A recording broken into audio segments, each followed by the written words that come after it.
খগম কথাটির উল্লেখ আমরা পেয়েছি পুরাণে। সেই পুরাণের এক গল্প থেকে বর্ণিত হয়েছে সত্যজিৎ রায় রচিত খগম গল্পটি। আমরা পরিবেশন করছি সত্যজিৎ রায় রচিত গল্প খগম। চতুর্ভুতের এই পরিবেশনা আপনার কেমন লাগলো তা অবশ্যই জানাবেন।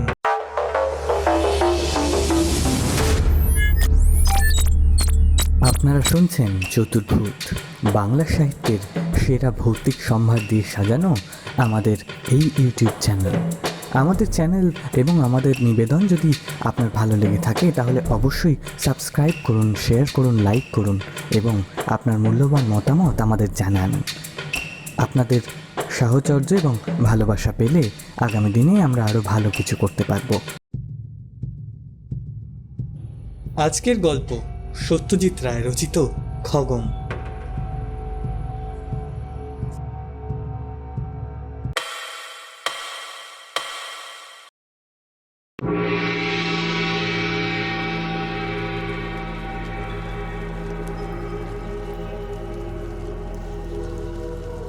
পেট্রোম্যাক্সের আলোতে বসে ডিনার খাচ্ছি। সবেমাত্র ডালনার ডিমে একটা কামড় দিয়েছি। এমন সময় চৌকিদার লক্ষ্মণ জিজ্ঞাসা করলো, आप लोग इमली बाबा का दर्शन नहीं करेंगे? বলতে বাধ্য হলাম যে এমলি বাবার নামটা আমাদের কাছে একেবারেই নতুন, তাই দর্শন করার প্রশ্নটা ওঠেইনি। লক্ষ্মণ বলল, জঙ্গলের ভিতরেই তার কুটির, ভারী মনোরম পরিবেশ, সাধু হিসেবেও নাকি খুব উঁচু স্তরের। ভারতের নানান জায়গা থেকে গণ্যমান্য লোকেরা এসে তাকে দেখে যায়। এছাড়া আর যে ব্যাপারটা শুনে আরও কৌতূহল হলো সেটা হলো এই যে বাবার নাকি একটা পোষা কেউটে আছে। সেটা বাবার কুটিরের কাছেই একটি গর্তে থাকে, আর রোজ সন্ধ্যাবেলা গর্ত থেকে বেরিয়ে বাবার কাছে এসে ছাগলের দুধ খায়। ধৈর্যটিবাবু সব শুনে টুনে মন্তব্য করলেন যে দেশটা বুজুর্গিতে নাকি ছেয়ে যাচ্ছে, বিশেষ করে ভণ্ড সাধু সন্ন্যাসীর সংখ্যা দিন দিন বিপজ্জনকভাবে বেড়েই চলেছে। পশ্চিমে যতই বিজ্ঞানের প্রভাব বাড়ছে, আমাদের দেশটা নাকি ততই আবার নতুন করে কুসংস্কারের অন্ধকারের দিকে এগোচ্ছে। আরে হোপলেস ব্যাপার মশাই, ভাবলেও মাথায় রক্ত উঠে যায়। কথাটা বলে ধৈর্যটিবাবু হাত থেকে কাঁটা চামচ নামিয়ে রেখে পাশ থেকে ফ্লাই ফ্যাফ বা মক্ষিকা মারণ দণ্ডটা তুলে নিয়ে টেবিলের ওপর এক অব্যর্থ চাপড়ে একটা মশা মেরে ফেললেন।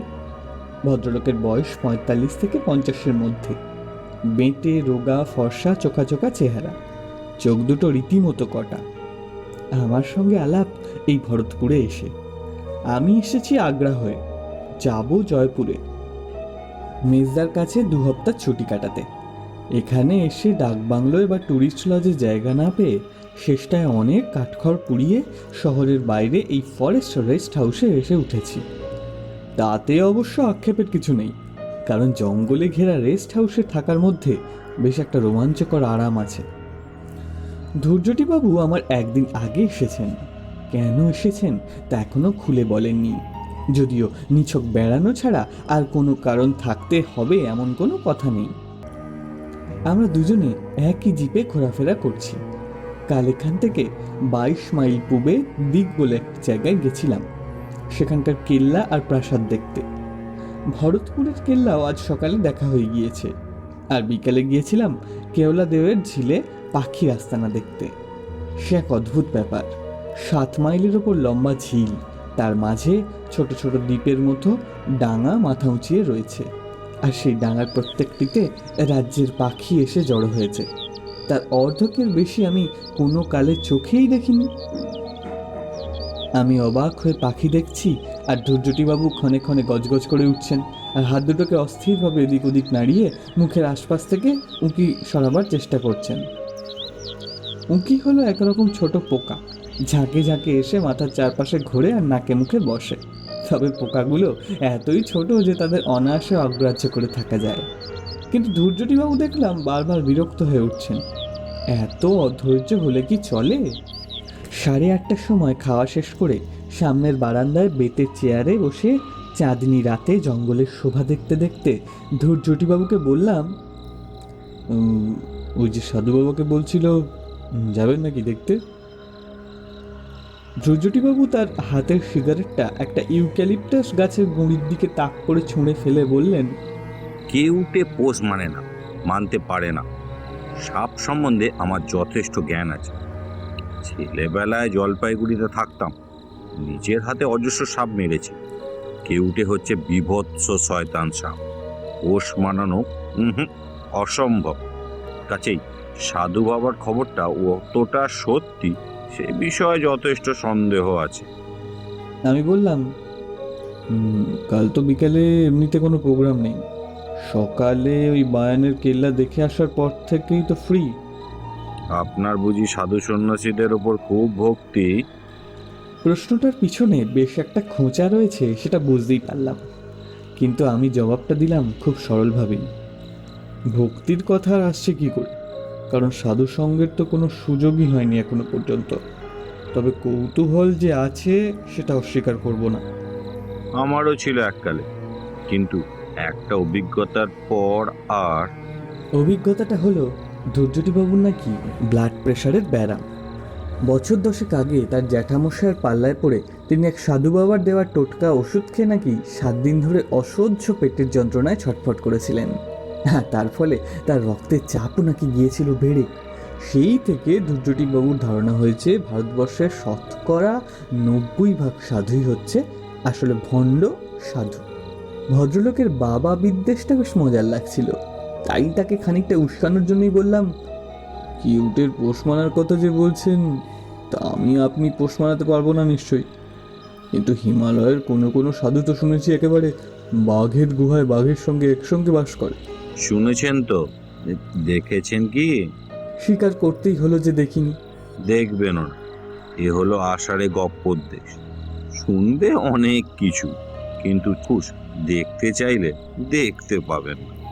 আমাদের রামায়ণ মহাভারতী দেখুন না, বলছে ইতিহাস, কিন্তু আসলে আজগুবি গপ্পের ডিপ্প।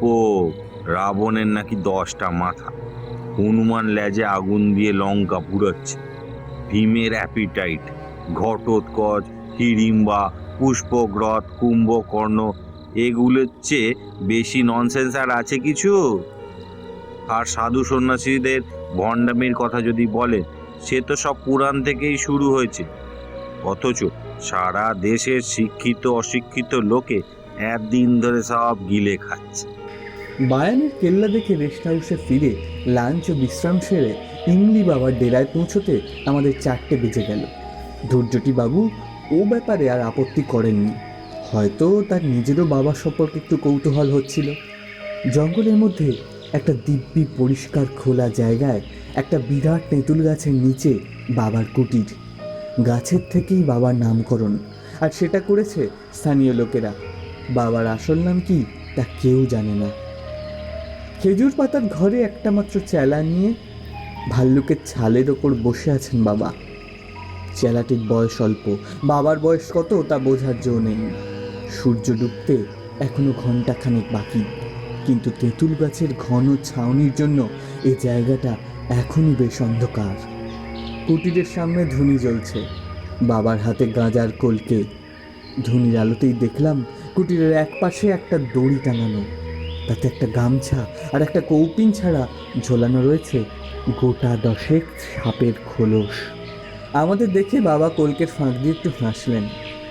ধৈর্যটিবাবু ফিসফিস করে বললেন, বৃথা সময় নষ্ট না করে আসল প্রসঙ্গে চলে যান। দুধ খাওয়ার সময়টা জিজ্ঞাসা করুন। বালকিষান সে মিলনা চাতে হ্যাঁ। ইমলি বাবা আশ্চর্য উপায়ে আমাদের মনের কথা জেনে ফেলেছেন। কিউটের নাম যে বালকিষান সেটা আমাদের জিপের ড্রাইভার দীনদয়াল কিছুক্ষণ আগেই আমাদের বলেছে। ইমলি বাবাকে বলতেই হলো যে আমরা তার সাপের কথা শুনেছি এবং পোষা সাপের দুধ খাওয়া দেখতে আমাদের ভারী আগ্রহ। সেই সৌভাগ্য হবে কি? ইমলি বাবা আক্ষেপের ভঙ্গিতে মাথা নাড়লেন, বললেন, বালকিষান রোজই সূর্যাস্তের সঙ্গে সঙ্গে বাবার ডাক শুনে গর্ত থেকে বেরিয়ে কুটিরে এসে দুধ খেয়ে যায়। 2 দিন আগে পর্যন্ত এসেছে, কিন্তু গতকাল থেকে তার শরীরটা নাকি তেমন ভালো নেই। আজ পূর্ণিমা, আজও সে আসবে না, আসবে আবার কাল থেকে। সাপের শরীর খারাপ হয় এই খবরটা আমার কাছে নতুন, তবে পোষা তো হবে নাই বা কেন? গরু ঘোড়া কুকুর ইত্যাদির জন্য তো হাসপাতাল আছেই। বাবার চেলা আরও একটা খবর দিল, একে তো শরীর খারাপ, তার ওপর কিছু কাঠ পিঁপড়ে নাকি তার গর্তে ঢুকে বালকিষানকে বেশ কাবু করে ফেলেছিল। সেই সব পিঁপড়ে নাকি বাবার অভিশাপে পঞ্চত্বপ্রাপ্ত হয়েছে। কথাটা শুনে দুর্জটিবাবু আমার দিকে আর চোখে চাইলেন। আমি কিন্তু ইমলি বাবার দিকেই দেখছিলাম। চেহারায় তেমন কোনো বিশেষত্ব নেই, পরনে সাধারণ একটি গেরুয়া আলখাল্লা, মাথায় জটা আছে কিন্তু তাও তেমন জবরজং কিছু নয়। দোকানে দুটো লোহার মাকড়ি, গলায় গোটা চারেক ছোট বড় মালা, ডান কনুইয়ের উপরে একটা তাবিজ। অন্য 5টা সাধু বাবার সঙ্গে খুব একটা তফাৎ কিছু নেই, কিন্তু তাও সন্ধ্যার পড়ন্ত আলোয় ধনির পিছনে বসা লোকটার দিক থেকে কেন জানি চোখ সরাতে পারছিলাম না। আমরা দাঁড়িয়ে আছি দেখে চালাটি দুটো চাটাই বার করে এনে বাবার হাত 10 দুটো বিছিয়ে দিল। কিন্তু বাবার পোশাক কেউটেকেই যখন দেখা যাবে না, তখন আর বসে কি হবে? বেশি দেরি করলে আবার ফিরতে রাত হয়ে যাবে। গাড়ি আছে ঠিকই, কিন্তু জঙ্গলের ভিতর দিয়ে রাস্তা, আর আশেপাশে জন্তু জানোয়ারেরও অভাব হবে না। হরিণের পাল তো রোজই দেখছি। তাই শেষ পর্যন্ত আর বসলাম না। বাবাকে নমস্কার করতে তিনি মুখ থেকে কোলকে না সরিয়ে চোখ বুজে মাথা হেঁট করে প্রতি নমস্কার জানালেন। আমরা দুজনে শখানেক গজ দূরে রাস্তার ধারে রাখা জিপের উদ্দেশ্যে রওনা দিলাম। কিছু আগেও চারিদিকের গাছপালা থেকে বাসায় ফেরা পাখির কলরব শুনতে পাচ্ছিলাম। এখন সব নিস্তব্ধ। কুটির থেকে বেরিয়ে কয়েক পা গিয়ে দুর্জটিবাবু হঠাৎ থেমে বললেন, আচ্ছা, সাপটা না হয় নাই দেখা গেল, তার গর্তটা অন্তত একবার দেখতে চাইলে হতো না? আমি বললাম, তার জন্য তো ইমলি বাবার কাছে যাওয়ার কোনো দরকার নেই। আমাদের ড্রাইভার দীনদয়াল তো বলেছিল গর্তটা দেখেছে। ঠিক কথা, ঠিক কথা। গাড়ি থেকে দীনদয়ালকে নিয়ে আমরা আবার ফিরে এলাম। এবার কুটিরের দিকে না গিয়ে একটা বাদাম গাছের পাশ দিয়ে সরু পায়ে হাঁটা পথ ধরে খানিক দূর এগিয়ে যেতেই সামনে একটা কাঁটা ঝোপ পড়ল। দীনদয়াল বলল, ওই ঝোপটার ঠিক পিছনেই নাকি সাপের গর্ত। এমনি দেখে কিছু বোঝার উপায় নেই, কারণ আলো তো আরও কমে এসেছে। দুর্জটিবাবু তার পকেট থেকে একটা ছোট্ট টর্চ বার করে ঝোপের ওপর আলো ফেলতেই পিছনে গর্তটা দেখা গেল। আলোয় যখন কাজ হলো না, তখন ভদ্রলোক মাটি থেকে ঢেলা কুড়িয়ে নিয়ে সেগুলো ঝোপের ওপর ফেলতে আরম্ভ করলেন। এই বাড়াবাড়িটা আমার ভালো লাগলো না। আমি বললাম, আরে কি হলো মশাই? আরে আপনি তো বিশ্বাসই করছিলেন না যে সাপ আছে। ভদ্রলোক এবার এক বেশ বড় একটা ঢেলা হাতে নিয়ে বললেন, এখনো করছি না। এই ঢেলাতেও যদি ফল না হয়, তাহলে বুঝবো বাবাজি সম্বন্ধে স্রেফ একটা গাঁজাখুরির গপ্প প্রচার করা হচ্ছে। লোকের ভুল বিশ্বাস যত ভাঙানো যায় ততই মঙ্গল, বুঝেছেন? ঢেলাটা একটা ভারী শব্দ করে ঝোপের ওপর পড়ে কাঁটা সমেত পাতাগুলোকে তছনছ করে দিল। দুর্জটিবাবু টর্চটা ধরে আছেন গর্তের উপর। কয়েক মুহূর্ত সব চুপ, কেবল বনের মধ্যে কোথাও যেন একটা ঝিঁঝি সবে মাত্র ডাকতে আরম্ভ করেছে। এবার তার সঙ্গে আরেকটা শব্দ যোগ হলো, একটা শুকনো সুরহীন শীষের মতো শব্দ। তারপর পাতার খসখসানি, তারপর টর্চের আলোয় দেখা গেল একটা কালো মসৃণ জিনিসের খানিকটা। সেটা নড়ছে, সেটা জ্যান্ত, আর ক্রমেই সেটা গর্তের বাইরে বেরিয়ে আসছে। এবার ঝোপের পাতা নড়ে উঠল, আর পর মুহূর্তেই তার ফাঁক দিয়ে বেরিয়ে এলো একটা সাপের মাথা। টর্চের আলোয় দেখলাম কেউটের জলজলে চোখ, তার 2 ভাগে চেরা জিভ, যেটা বারবার মুখ থেকে বেরিয়ে এসে লিক লিক করে আবার সুরুত করে ভিতরে ঢুকে যাচ্ছে। দীনদয়াল কিছুক্ষণ থেকেই জিপে ফিরে যাওয়ার জন্য তাগাদা করছিল। এবার ধরা গলায় অনুনয়ের সুরে বলল, छोड़ दीजिए बाबू, अब तो देख लिया, अब वापस चलिए। টর্চের আলোর জন্যই বোধহয় বালকিষান এখনো মাথাটা বার করে আমাদের দিকে চেয়ে আছে, আর মাঝে মাঝে জিভ বার করছে। আমি সাপ দেখেছি অনেক, কিন্তু এত কাছ থেকে এভাবে কাল কেউটে কখনো দেখিনি। আর কেউটে আক্রমণের চেষ্টা না করে চুপচাপ চেয়ে রয়েছে, এরকমও তো কখনো দেখিনি। হঠাৎ টর্চের আলোটা কেঁপে উঠে সাপের ওপর থেকে সরে গেল। তারপর যে কাণ্ডটা ঘটলো সেটার জন্য আমি একেবারেই প্রস্তুত ছিলাম না। ধৈর্যটিবাবু হঠাৎ একটা পাথরের টুকরো তুলে নিয়ে চোখের নিমেষে সেটা বালকিষানের মাথার দিকে তাক করে ছুঁড়ে মারলেন। তারপর আরও দুটো। একটা বিশ্রী আশঙ্কায় দিশেহারা হয়ে আমি বলে উঠলাম, আপনি এটা কি করলেন ধৈর্যটিবাবু? ভদ্রলোক আমার পাশে দাঁড়িয়ে হাঁপাতে হাঁপাতে চাপা গলায় বেশ উল্লাসের সঙ্গেই বললেন, ওয়ান কেউটেলেস। দীনদয়াল হাঁ করে বিস্ফারিত চোখে ঝোপটার দিকে চেয়ে আছে। দুর্জটিবাবুর হাত থেকে টর্চটা নিয়ে আমি এবার গর্তের ওপর আলো ফেললাম। বালকিশনের অসাড় দেহের খানিকটা অংশ দেখা যাচ্ছে। ঝোপের পাতায় লেগে রয়েছে সাপের মাথা থেকে ছিটকে বেরোনো খানিকটা রক্ত। এর মধ্যে কখন যে ইমলি বাবা আর তার চেলা এসে আমাদের পিছনে দাঁড়িয়েছে তা বুঝতেই পারিনি। ধৈর্যটি বাবুই প্রথম পিছন ফিরলেন। তারপর আমিও ঘুরে দেখি বাবা হাতে একটা যষ্টি নিয়ে আমাদের থেকে হাত 10 দূরে একটা বিঁটে খেজুর গাছের পাশে দাঁড়িয়ে ধৈর্যটি বাবুর দিকে এক দৃষ্টে চেয়ে আছেন। বাবা যে এত লম্বা সেটা বসা অবস্থায় বুঝতে পারিনি, আর তার চোখের চাউনির বর্ণনা দেওয়ার ক্ষমতা আমার নেই। শুধু এইটুকু বলতে পারি যে বিস্ময়, ক্রোধ আর বিদ্বেষ মিশানো এমন চাহনি আমি আর কারো চোখে দেখিনি। বাবার ডান হাতটা উঠে গেল ধৈর্যটি বাবুর দিকে। হাতের তর্জনীটা এবার সামনের দিকে বেরিয়ে এসে নির্দেশটা আরও স্পষ্ট হলো। এই প্রথম দেখলাম বাবার আঙুলের একটা নখ প্রায় 2 ইঞ্চি লম্বা। কার কথা মনে পড়ছে বাবাকে দেখে? ছোটবেলায় দেখা বিডন স্ট্রিটে আমার মামার বাড়ির দেয়ালে টাঙানো রবি বর্মার আঁকা একটা ছবি। দুর্বাসা মুনি অভিশাপ দিচ্ছেন শকুন্তলাকে, ঠিক এইভাবে হাত তোলা, চোখে ঠিক এই চাউনি। কিন্তু অভিশাপের কথা বাবা কিছু বললেন না। তার গম্ভীর চাপা গলায় হিন্দিতে যা বললেন তার মানে হলো, একটা বালকিশন গেছে, তাতে কি হলো, আরেকটা আসবে। বালকিশনের মৃত্যু নেই, বালকিশন আমার। ধৈর্যটি বাবু তার ধুলো মাখা হাত রুমাল মুছে আমার দিকে ফিরে বললেন, চলুন এবার যাওয়া যাক। বাবার চেলা এসে গর্তের মুখ থেকে কেউটের মৃতদেহটা বার করে নিল, বোধহয় তার সৎকারের ব্যবস্থার জন্য। সাপের দৈর্ঘ্য দেখে আমার মুখ থেকে আপনা থেকেই একটা বিস্ময়সূচক শব্দ বেরিয়ে পড়ল। কেউটে যে এত লম্বা হতে পারে তা আমার ধারণাই ছিল না। ইমলি বাবা ধীরে ধীরে তার কুটিরের দিকে চলে গেলেন। আমরা 3 জন গিয়ে জিপে উঠলাম। রেস্ট হাউসে ফেরার পথে ধৈর্যটি বাবুকে গুম হয়ে বসে থাকতে দেখে একটা কথা তাকে না বলে পারলাম না। বললাম, সবটা যখন লোকটার পোষা, আপনার কোনো অনিষ্টও করছিল না, তখন ওটাকে মারতে গেলেন কেন? ভেবেছিলাম ভদ্রলোক বুঝি সাপ আর সাধুদের আরও কিছু কড়া কথা শুনিয়ে নিজের কুকীর্তি সমর্থন করার চেষ্টা করবেন, কিন্তু তিনি সেসব কিছু না করেই উল্টে আমাকে একটা সম্পূর্ণ অবান্তর প্রশ্ন করে বসলেন। খগমকে বলুন তো মশাই, খগম খগম খগম নামটা আবছা আবছা চেনা চেনা মনে হচ্ছে, কিন্তু কোথায় যে শুনেছি বা পড়েছি সেটা একেবারেই মনে পড়ছে না। ধৈর্যটি বাবু আরও বার 2-1 আপন মনে খগম খগম করে শেষটায় চুপ করে গেলেন। রেস্ট হাউসে যখন পৌঁছালাম তখন 6:30 বাজে। ইমলি বাবার চেহারাটা মাঝে মাঝে মনে পড়ছে। দুর্বাসার মতো চোখ পাকিয়ে হাত তুলে রয়েছেন ধৈর্যটি বাবুর দিকে। ভদ্রলোকের কেন যে এমন মতিভ্রম হলো কে জানে, তবে মন বলছে ঘটনার শেষ দেখে এসেছি আমরা, কাজেই ও নিয়ে আর ভেবে লাভ নেই। বাবা নিজেই বলেছেন বালকিশনের মৃত্যু নেই। ভরতপুরের জঙ্গলে কি আর কেউটে নেই? কালকের মধ্যে নিশ্চয়ই বাবার চেলা চামুন্ডারা আরেকটা কেউটে ধরে এনে বাবাকে উপহার দেবে। ডিনারে লাছমান মুরগির কারি রেঁধেছিল, আর তার সঙ্গে ঘিয়ে ভাজা হাতের রুটি আর উড়ুৎকা ডাল। সারাদিনের ঘোরাফেরার পরে খাওয়াটা দিব্যি হয়। কলকাতায় রাত্রে যাই খাবার খাই তার ডাবল খেয়ে ফেলি এখানে অক্লেশে।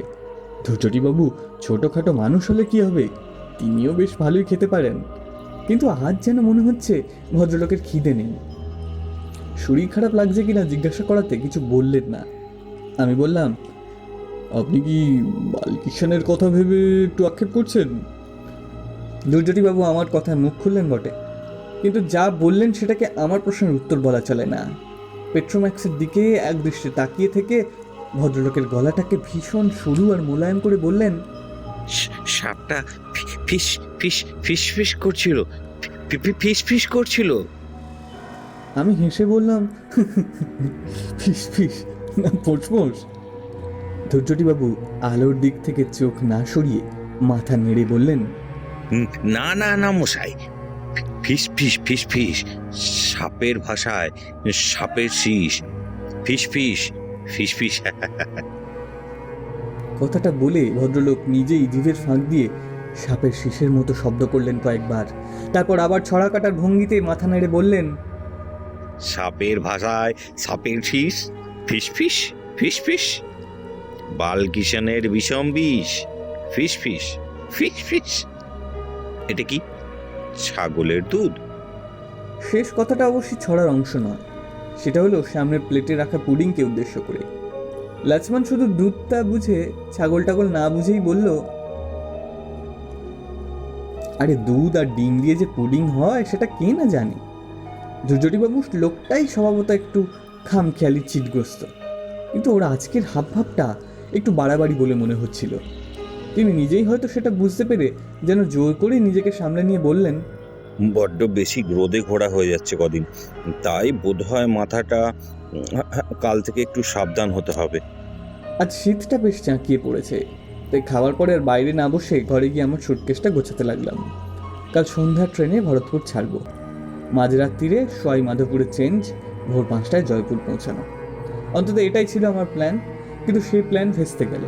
মেজদাকে টেলিগ্রাম করে জানিয়ে দিতেই হলো যে অনিবার্য কারণে যাওয়া একদিন পিছিয়ে যাচ্ছে। আর কেন এমন হলো সেটাই এখন বলতে চলেছি। ঘটনাগুলো যথাসম্ভব স্পষ্ট ও অবিকলভাবে বলতে চেষ্টা করব, কারণ এই ঘটনা যে সকলে বিশ্বাস করবে না সেটা এখনই বলে দেওয়া যায়। কারণ এই ঘটনা যে সকালে বিশ্বাস করবে না সেটা এখনই বলে দেওয়া যায়। সুটকেস গুছিয়ে লণ্ঠনটাকে কমিয়ে ড্রেসিং টেবিলের আড়ালে রেখে রাতের পোশাক পরে বিছানায় উঠতে যাব, এমন সময় পূব দিকের দরজায় টোকা পড়ল। এই দরজার পিছনেই ধূর্যটিবাবুর ঘর। দরজা খুলতেই ভদ্রলোক চাপা গলায় বললেন, আপনার কাছে ফ্লিট জাতীয় কিছু আছে, কিংবা মশা তাড়াবার জন্য কোনো ওষুধ? আমি বললাম, আরে মশা এলো কোত্থেকে? আমার ঘরের দরজা জানলা এত জল দেওয়া আছে। তা আছে, তবে তাও কি যেন কামড়াচ্ছে। সেটা টের পাচ্ছেন আপনি? হাতে মুখে দাগ হয়ে যাচ্ছে। দরজার মুখটায় অন্ধকার, তাই ভদ্রলোকের চেহারাটা ভালো করে দেখতে পাচ্ছিলাম না। বললাম, আসুন ভেতরে, দেখি কি দাগ হলো। ধূর্যটিবাবু ঘরের ভেতরে এলেন। লণ্ঠনটা সামনে তুলে ধরতেই দাগগুলো দেখতে পেলাম। রুহিতন মার্কা কালশিটের মতো দাগ। এই জিনিস আগে কখনো দেখিনি, আর দেখে মোটেও ভালো লাগলো না। বললাম, আরে বিদঘুটে ব্যারাম বানিয়েছেন তো দেখছি, অ্যালার্জি হতে পারে। কাল সকালে উঠেই ডাক্তারের খোঁজ করতে হবে। আপনি বরং একটু ঘুমোতে চেষ্টা করুন, ও নিয়ে আর চিন্তা করবেন না। এটা পোকার ব্যাপার নয়, অন্য কিছু। আচ্ছা, যন্ত্রণা হচ্ছে কি? তা হচ্ছে। তাও ভালো, যান শুয়ে পড়ুন, যান তো। ভদ্রলোক চলে গেলেন, আর আমিও বিছানায় উঠে কম্বলের তলায় ঢুকে পড়লাম। রাত্রে ঘুমোবার আগে বিছানায় শুয়ে বই পড়ার অভ্যাস। এখানে অবশ্য লণ্ঠনের আলোয় সেটা সম্ভব হচ্ছে না, আর সত্যি বলতে কি সেটার প্রয়োজনও নেই। সারাদিনের ক্লান্তির পর বালিশে মাথা দেবার 10 মিনিটের মধ্যে আমার ঘুম এসে গেল। কিন্তু কিছুক্ষণ পর সেটা আর রইল না। একটা গাড়ির শব্দে তন্দ্রা ভেঙে গেছে। সাহেবের গলা শুনতে পাচ্ছি, আর একটা অচেনা কুকুরের ডাক। টুরিস্ট এসেছে রেস্ট হাউসে। কুকুরটা ধমক খেয়ে চেঁচানো থামালো। সাহেবরাও বোধহয় ঘরে ঢুকে পড়েছে। আবার সব নিস্তব্ধ। পূব দিকের প্রতিবেশী শুধু এখনো সজাগ, মানে ধূর্যটিবাবু। শুধু সজাগ নয়, সচল। তার পায়ের শব্দ পাচ্ছি, অথচ দরজার তলার ফাঁক দিয়ে কিছুক্ষণ আগেই দেখেছি লণ্ঠনটা হয় নিভিয়ে দেওয়া হলো, না হয় পাশের বাথরুমে রেখে আসা হলো। অন্ধকার ঘরে ভদ্রলোক পায়চারি করছেন কেন? এই প্রথম আমার মনে সন্দেহ হলো যে ভদ্রলোকের মাথায় হয়তো ছিটেরও একটু বেশি আছে। তার সঙ্গে আমার আলাপ মাত্র 2 দিনের। তিনি নিজে যা বলেছেন তার বাইরে তার সম্বন্ধে আমি কিছুই জানি না। দিগ আর বায়ানের কেল্লা দেখতে দেখতে তিনি যে ধরনের কথাবার্তা বলছিলেন তাতে মনে হয় ইতিহাসটা তার বেশ ভালোভাবেই পড়া আছে। শুধু তাই নয়, আর সম্বন্ধেও যে তার যথেষ্ট জ্ঞান, আর সেটা প্রমাণও তিনি তার কথাবার্তা দিয়েছেন। না, ভদ্রলোকের শরীরটাই বোধহয় খারাপ। কাল একজন ডাক্তারের খোঁজ করা অবশ্য কর্তব্য। আমার ঘড়ির রেডিয়াম ডায়ালে তখন বলছে রাত 11:15। পূবের দরজায় আবার টোকা পড়ল। এবার বিছানা থেকে না উঠে একটা হাঁক দিলাম, কি ব্যাপার ধূর্যটিবাবু? কি বলছেন? বুঝলাম ভদ্রলোকের কথা আটকে গিয়েছে। এ তো আচ্ছা ফ্যাসাদে পড়া গেল। এবার বললাম, কি বলছেন ঠিক করে বলুন। শুনবেন একটু? অগত্যা উঠলাম। দরজা খুলতে ভদ্রলোক এমন একটা ছেলে মানুষের মতো প্রশ্ন করলেন যে আমার বেশ বিরক্তই লাগলো। আচ্ছা, সাপ কি দন্তেশ্ব? আমি আমার বিরক্তি লুকোবার কোনো চেষ্টা করলাম না। আপনি ইটে চানবার জন্য এত রাত্রে দরজা ধাক্কালেন? দন্তেশ্ব? আগে হ্যাঁ, সাপ মানে যখন সর্প স্নেক তখন দন্তস্ব। আর তালবস্য? আর সেটা অন্য সাপ। অভিশাপ, অভিশাপ। হ্যাঁ হ্যাঁ, অভিশাপ। Thank you. শুয়ে শুয়ে পড়ুন। ভদ্রলোকের অবস্থা দেখে আমার একটু মায়া হচ্ছিল। বললাম, এই যে শুনুন না, বলছি আপনাকে বলুন একটা ঘুমের ওষুধ দিই, ওই জিনিসটা আছে আমার কাছে, খাবেন? না, শীতকালে তো এমনিতেই ঘুমাই, শুধু সন্ধ্যায় সূর্যাস্তের সময়। ভদ্রলোককে বাধা দিয়ে বললাম, এই যে বলছি যে আপনার জিভে কিছু হয়েছে নাকি? কথা আটকে যাচ্ছে কেন? দেখি দেখি আপনার টর্চটা একবার দিন তো। ভদ্রলোকের পিছন পিছন আমি ওর ঘরে ঢুকলাম। টর্চটা ড্রেসিং টেবিলের ওপর রাখা ছিল। সেটা জেলে ভদ্রলোকের মুখের সামনে ধরতেই তিনি হাঁ করে জিভটা বার করে দিলেন। জিভে কিছু যে একটা হয়েছে তা বিষয়ে সন্দেহ নেই। একটা সরু লাল দাগ ডগা থেকে শুরু করে জিভের মাঝখান পর্যন্ত চলে গেছে। এটাতেও কোনো যন্ত্রণা নেই বলছেন? কই না তো। কি যে ব্যারাম বাঁধিয়ে বসেছেন ভদ্রলোক, সেটা আমার বোঝার সাধ্য নেই। এবারে ভদ্রলোকের খাটের দিকে চোখ গেল। বিছানার পরিপাটি ভাব দেখে বুঝলাম তিনি এখনো পর্যন্ত খাটে ওঠেননি। বেশ কড়া সুরে বললাম, শুনুন, আপনাকে শুতে দেখে তারপর আমি নিজের ঘরে যাব। আর জোরহাত করে অনুরোধ করছি, আর দরজা ধাক্কাবেন না। কাল ট্রেনে ঘুম হবে না জানি, তাই আজকে রাতটা একটু ঘুমিয়ে নিতে চাই। ভদ্রলোক কিন্তু খাটের দিকে যাবার কোনো রকম আগ্রহ দেখালেন না। লণ্ঠনটা বাথরুমে রাখা রয়েছে, তাই ঘরে প্রায় আলো নেই বললেই চলে। বাইরে পূর্ণিমার চাঁদ উত্তরের জানলা দিয়ে ঘরের মেঝেতে জ্যোৎস্না এসে পড়ছে। তারই প্রতিফলিত আলোয় ধৈর্যটিবাবুকে দেখতে পাচ্ছি। স্লিপিং স্যুট পরে দাঁড়িয়ে আছেন আর মাঝে মাঝে ঠোঁট ফাঁক করে শীষ দেওয়ার মতো শব্দ করছেন। আমি আসবার সময় কম্বলটা গায়ে জড়িয়ে এসেছি, অথচ ধৈর্যটিবাবু দিব্যি গরম টরম কিছু না পরে দাঁড়িয়ে আছেন। ভদ্রলোক শেষটায় যদি সত্যি একটা গোলমেলে ব্যারাম বাঁধিয়ে বসেন, তাহলে তো তাকে ফেলে আমার পক্ষে যাওয়াও মুশকিল হবে। বিদেশ বিভুঁইয়ে এসে একজন বাঙালি বিপদে পড়লে আর একজন তার জন্য কিছু না করে সরে পড়বে, এ তো হতেই পারে না। আরেকবার তাকে বিছানায় শুতে বলেও যখন কোনো ফল হলো না, তখন বুঝলাম ওর হাতটা ধরে টেনে নিয়ে জোর করে শুইয়ে দেওয়া ছাড়া আর কোনো রাস্তা নেই। কিন্তু তার হাতটা ধরা মাত্র আমার শরীরে এমন এক প্রতিক্রিয়া হলো যে আমি চমকে 3 হাত পিছিয়ে গেলাম। ধৈর্যটিবাবুর শরীর বরফের মতো ঠান্ডা। জ্যান্ত মানুষের শরীর এত ঠান্ডা হতে পারে, এই কল্পনাই আমি করতে পারিনি। আমার অবস্থা দেখেই বোধহয় ধৈর্যটিবাবুর ঠোঁটের কোণে একটা হাসির ভাব ফুটে উঠল। তার কটা চোখ দিয়ে তিনি এবার আমার দিকে চেয়ে মিচকি মিচকি হাসছেন। আমি ধরা গলায় বললাম, আপনার কি হয়েছে বলুন তো? ধৈর্যটিবাবু আমার দিক থেকে চোখ সরালেন না, এক দৃষ্টে চেয়ে আছেন প্রায় মিনিট খানেক ধরে। অবাক হয়ে দেখলাম যে একটিবারও তার চোখের পাতা পড়ল না। এর মধ্যে তার জিভটা বার কয়েক ঠোঁটের ফাঁক দিয়ে বেরোলো। তারপর ফিসফিস করে গলায় তিনি বললেন, বাবা ডাকছেন, বালকিষেন, বালকিষেন, বাবা ডাকছেন। তারপর ভদ্রলোকের হাঁটু ভাঁজ হয়ে গেল। তিনি প্রথমে হাঁটু গেড়ে বসলেন, তারপর সরিয়ে মাটিতে উপুড় হয়ে শুয়ে কনির ওপর ভর দিয়ে নিজেকে হেঁচড়ে টেনে নিয়ে খাটের তলায় অন্ধকারে চলে গেলেন। আমি বেশ বুঝতে পারছিলাম যে আমার সমস্ত শরীর ঘামে ভিজে গেছে, হাত পা ঠকঠক করে কাঁপছে। আমি আর দাঁড়িয়ে থাকতে পারছি না। ভদ্রলোক সম্বন্ধে দুশ্চিন্তা কেটে গিয়ে যেটা অনুভব করছি, সেটা অবিশ্বাস আর আতঙ্ক মেশানো একটা অদ্ভুত ভয়াবহ ভাব। নিজের ঘরে ফিরে এলাম। দরজাটা বন্ধ করে খিল লাগিয়ে আপাদ মস্তক কম্বল মুড়ি দিয়ে কিছুক্ষণ শুয়ে থাকার পর কাঁপুনিটা কমলো, চিন্তাটা একটু পরিষ্কার হলো। ব্যাপারটা কোথায় গিয়ে দাঁড়িয়েছে এবং চোখের সামনে যা ঘটতে দেখেছি তা থেকে কি সিদ্ধান্তে পৌঁছানো যায় সেটা একবার ভেবে দেখলাম। আজ বিকালে আমার সামনে ধৈর্যটিবাবু ইমলি বাবার পোশাক কেউটেকে পাথরের ঘায়ে মেরে ফেললেন। তারপরেই ইমলি বাবা ধৈর্যটিবাবুর দিকে আঙুল দেখিয়ে বললেন, একটা বালকিষান গেছে, তার জায়গায় আরেকটা বালকিষান আসবে। সে দ্বিতীয় বালকিষান কি সাপ না মানুষ, নাকি সাপ হয়ে যাওয়া মানুষ? ধৈর্যটিবাবুর সর্বাঙ্গে চাকা চাকা দাগগুলো কি? জিভের দাগটা কি? সেটা কি দুভাগে ভাগ হয়ে যাওয়ার আগের অবস্থা? তার শরীর এত ঠান্ডা কেন? তিনি খাটে না শুয়ে খাটের তলায় ঢুকলেন কেন? হঠাৎ বিদ্যুতের ঝলকের মতো একটা জিনিস মনে পড়ে গেল, খগম। হ্যাঁ হ্যাঁ হ্যাঁ, ধৈর্যটিবাবু জিজ্ঞাসা করেছিলেন খগমের কথা। নামটা চেনা চেনা লাগছিল, কিন্তু বুঝতে পারিনি। এখন মনে পড়ে গেছে। খগম নামে এক তপস্বী ছিলেন। তার সাপে তার বন্ধু সহস্রপাদ মুনি ঢোড়া সাপ হয়ে যান। খগম, সাপ সাপ সব মিলে যাচ্ছে। তিনি হয়েছিলেন ঢোঁড়া, আর ইনি কি? আমার দরজায় আবার যেন কে ধাক্কা দিচ্ছে, তবে ওপর দিকে নয়, তলার দিকে, চৌকাঠের ঠিক ওপরে। একবার, দুবার, তিনবার। আমি বিছানা থেকে নড়লাম না। দরজা আমি খুলবো না, আর না।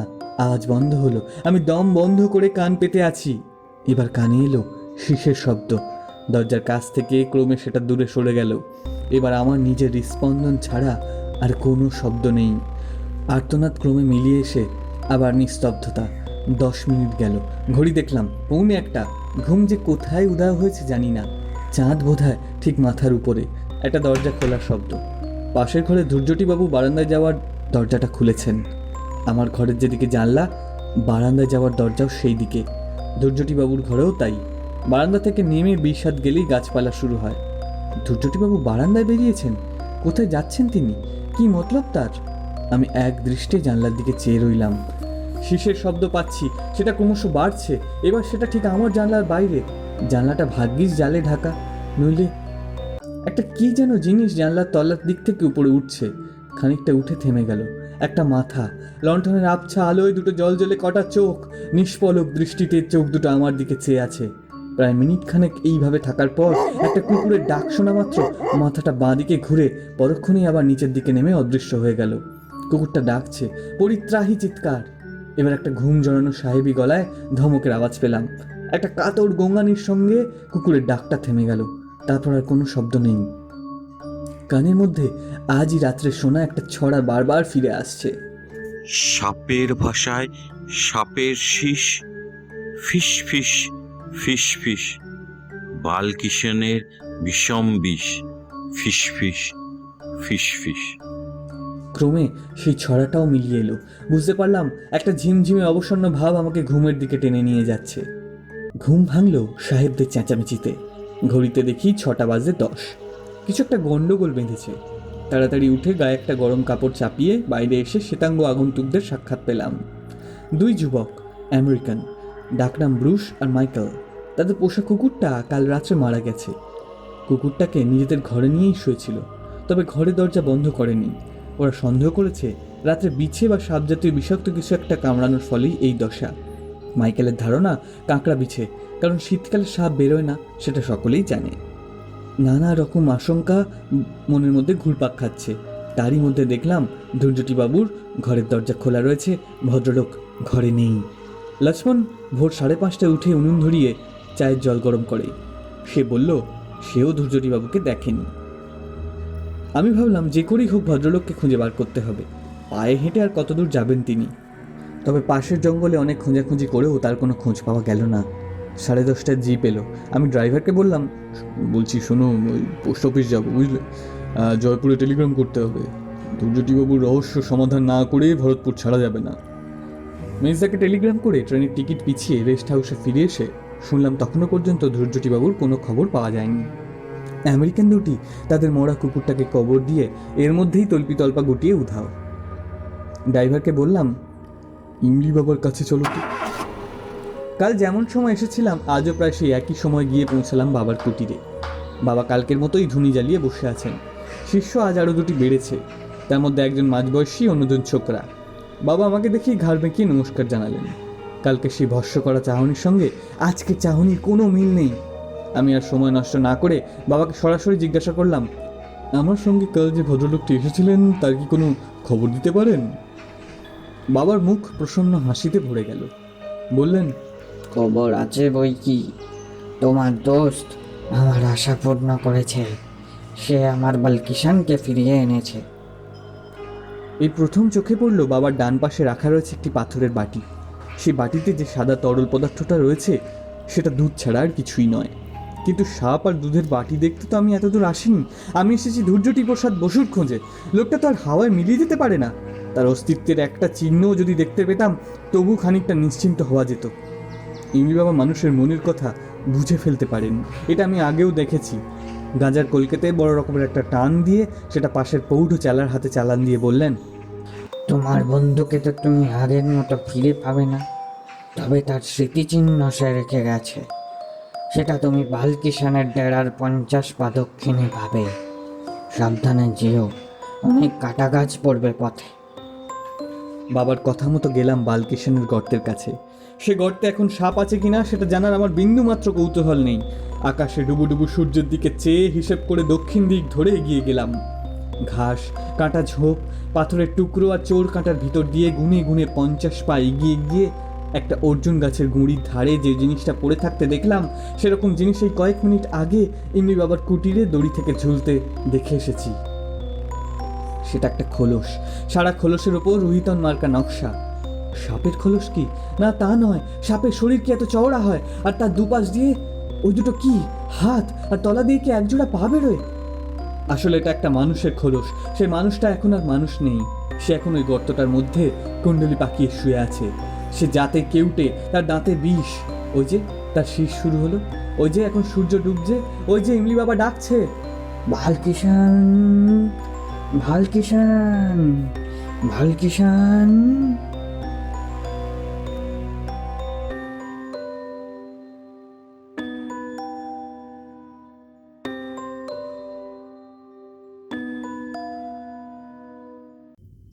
শেষ হলো আজকের গল্প। সত্যজিৎ রায় রচিত খগন।